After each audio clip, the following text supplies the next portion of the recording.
I said that was going to be the last video on the Mirage concept. However, as I was getting up, this idea just flashed into my head and I wanted to share it as well. So this is the kind of Mirage that has to do with accomplishment and achievement. Now, like all things, if somebody grows rapidly, we assume this is a great thing. They rose to success, they rose to the challenge, and they sustain this. Year after year, they keep this standard up, and they're able to do that very well. However, what we don't pay attention to, like I was kind of alluding to earlier in these videos, is that there's also a mental and emotional aspect to this. Meaning, in this context, that when we look at the cost of being able to take on a certain amount of responsibility, there is a very large burden mentally and emotionally. And if we move too quickly, we get to the position before we have the prerequisites. And this ends up being a big strain we have to make up from this kind of change of the two things by the same degree mentally and emotionally. So if my prerequisites are here and my accomplishment is up here, you better believe that there's a strain on me as an individual. Whether I notice it or not, it is there and it will eventually take its toll. This is where the self-care element kind of fits in.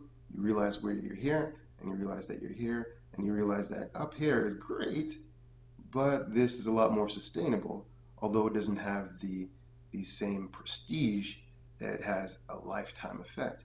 And eventually, you will grow with it and you'll end up to where you are. And I think in this kind of day and age, we have a lot of that. You achieve great things quickly because of social media or a breakthrough, and you get all this accreditation and all these great things. And then, without you really paying attention to it, these standards mentally and emotionally are high, right? Especially in families, actually, if we're going to really take a look at the thing. The pressure on the adults are a lot higher than they are mentally and emotionally. Therefore, it's a lot more challenging to, let's just say, the art of raising children and being a certain figure is a very lost art, right?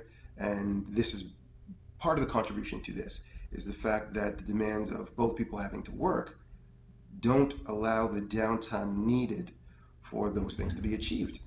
Thus, we have our current situation. Now, if we were going to rewrite this, knowing that the amount of standard we're holding to our, let's say, social achievements are this, and our time to cultivate what needs to maintain this and the family is kind of down here.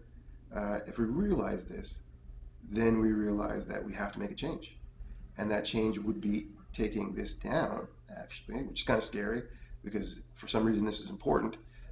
However, it will cost you at some point. So if we're going to reduce that cost anyway a little bit earlier, because we've learned a few things from these self-care videos, we're going to have something more sustainable. With this lack of pressure, creates more time. We could think of any kind of time stress being, or time stress being stress essentially. The fact that we don't have this amount of pressure slows down our personal perceived time and what we have to accomplish in that time. And because it's closer to where we actually are, we have more time to grow at the pace that a human grows at. And in that way, when we achieve this thing, it becomes sustainable.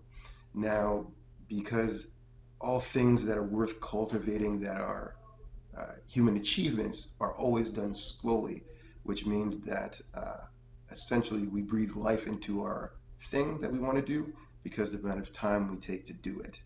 When we do that, then our standard of being able to maintain a challenge kind of rises, and we're able to sustain our growth at the same time we're able to sustain our health. And in that way, longevity obviously is the outcome. If you can sustain a pace for a long time, you got endurance, the ability to kind of continuously do a thing for a long period of time. Now, this a quick example is we're going to put this to a mechanical, physical thing. This is like running a race. An athlete does the pre-training program, so he rises up to the challenge by doing the steps built up by his coaches and his trainers and his nutritionists and all those people, and he slowly builds the body's ability to maintain this race. Now, at the time he's about to do the race, he's actually at his peak ability to maintain his best time or his record or his achievement. And once he does that, he does this thing and he performs at the Olympic level really, really great. No injuries, no nothing. And then, shortly after that, what people don't pay attention to is he drops down and goes into a recovery phase. We don't do that for real life. I'm not sure why, because maybe people don't talk about it, but there should be a recovery phase always after any kind of large challenge. This means we can recuperate the health and energy expended through this peak time of performance and then slowly move back to our normal, which is not going to be up here. It will be lower. And this way, recuperate and our body rebuilds and the muscles gain back the balance potential that they have. And then when it goes back to peak again, they're able to achieve that. But if we keep any muscle or challenge sustained for a long period of time, the body does break down. The muscles start to build adhesions, start to bungle up the contractile ability, the tightness, restriction starts to set in on that muscle. Its potential to kind of perform becomes less. And as long as we kind of recognize that and recover, we're pretty okay. But if we don't and we continue to push, we have injury. Injury will ultimately slow you down completely. Injury could also be called let's say, illness, or another way of putting it, more of a lifestyle application would be stagnation or being stuck. All these things again are ways of the body not being able to take in what it needs to move forward. If you're still doing the same thing that you did 20 years ago, that's a problem, a very big problem. It means you have not grown to your full potential of what you're supposed to be doing. Stress will step in to push you towards this change automatically. And we have this thing very much in lifestyle. I think it's most prevalent in lifestyle. We think we've achieved what we need to achieve. We kind of try to maintain that thing, but that's not all that we can achieve. We have a whole lifetime to achieve what we can achieve.